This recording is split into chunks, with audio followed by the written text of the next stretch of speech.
What? That was so lucky. Hey everyone, how's it going? So for this video, I'm going to be doing a tutorial on how to use... How much have you spent on this game? What do you mean? Overall, how much money have you spent?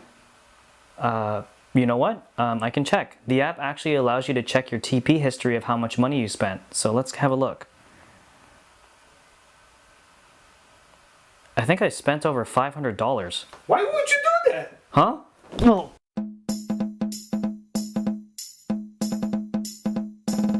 You know, I wouldn't need to spend that much if you would just make an account. I could use your free plays. Basically, I really did spend $500 on this game. It wouldn't be too bad if I didn't spend it in such a short period of time, because that's actually $500 within 2 months. That's a lot of money. So the fact that I was doing this kind of shows that I got pretty addicted to this game, and this is actually a pretty common thing that a lot of people who play Toreba get into. And it's really hard not to get sucked into the gambling mentality that Toreba actually has on you. Speaking of that, when I realized that I spent so much money on Toreba, I decided, what would it look like if I actually started using only free plays? And that's basically how I started playing the game.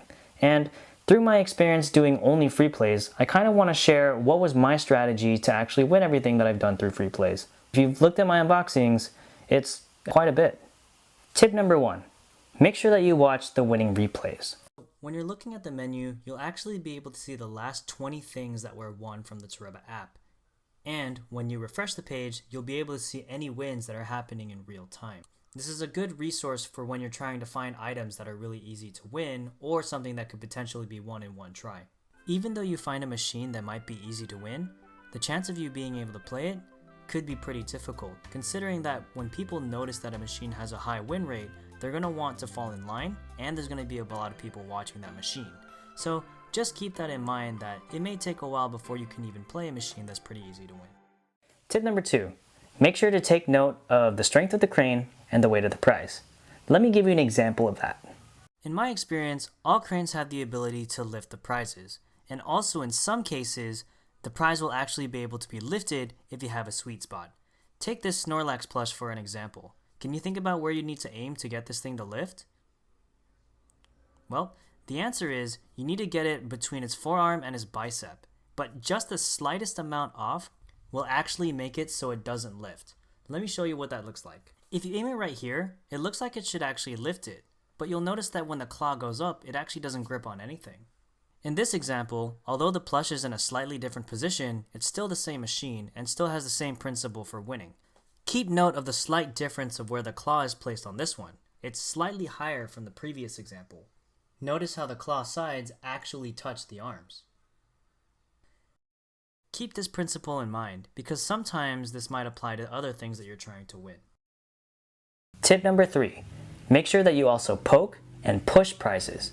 And if you're having difficulty trying to win something, try not to do the same action more than twice.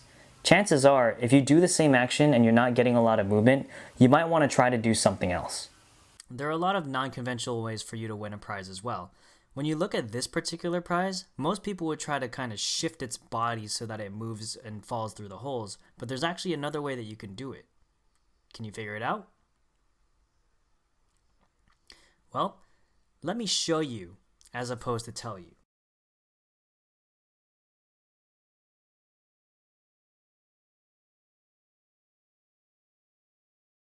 Sometimes winning prizes really forces you to think outside of the box. So don't be afraid to experiment and really try to think about different ways that you could win prizes just by looking at the way that they're positioned. Tip number 4, you gotta be patient, because sometimes you'll be able to see a prize that you can win very easily, but getting in line is actually something that takes a while. For this particular case, I've already seen how you were able to win this in one try if the prize was in a very particular position. Now, when I actually got to the machine, somebody else was already playing it, and I was actually able to be the next person in line. Luckily, for this particular case, I was actually able to get a chance to play it because the person ended up giving up. That's not necessarily the most common thing, as most of the time people are going to keep on going until they actually win the prize because they've invested so much into trying to get it. I guess in this case, I actually just got lucky.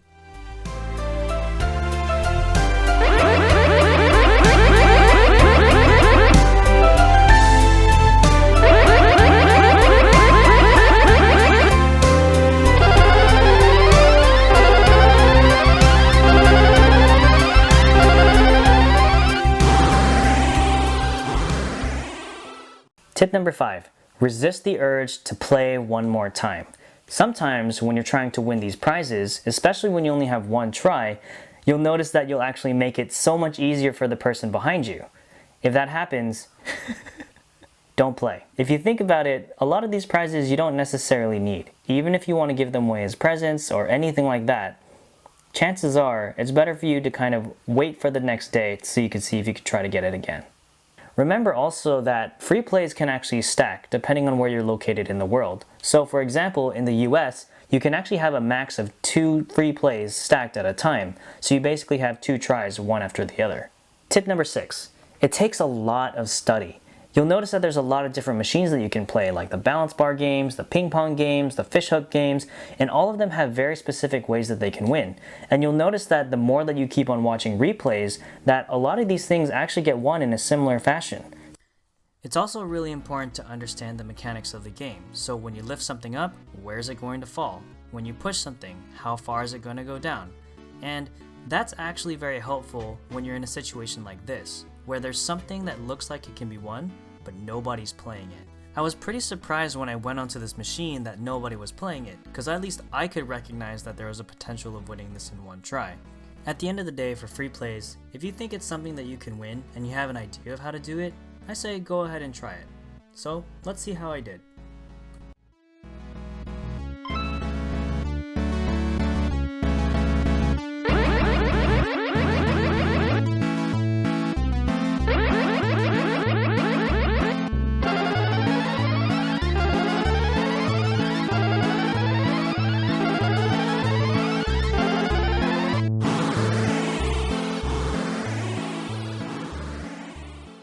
If you become more familiar with starting positions, the way that something looks when it's about to be won, those are the types of things that can actually help you when you're trying to win a prize, especially using free plays.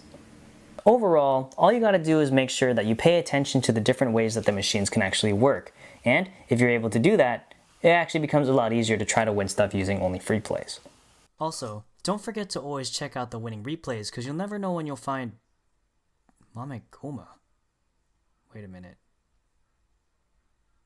I think I've seen this before. Oh my gosh, it's the same machine.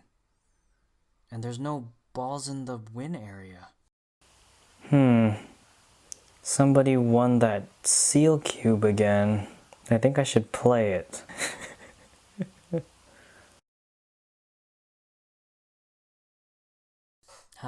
There it is.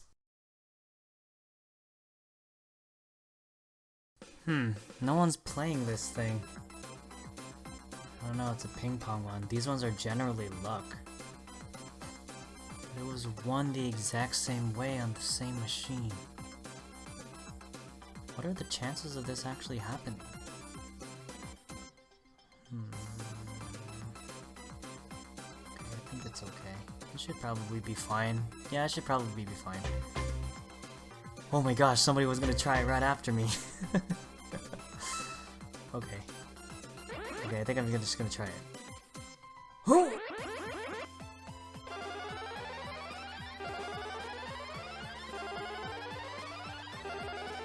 Oh, I got 2! Oh, no, it's only 1. Okay, at least I have 1.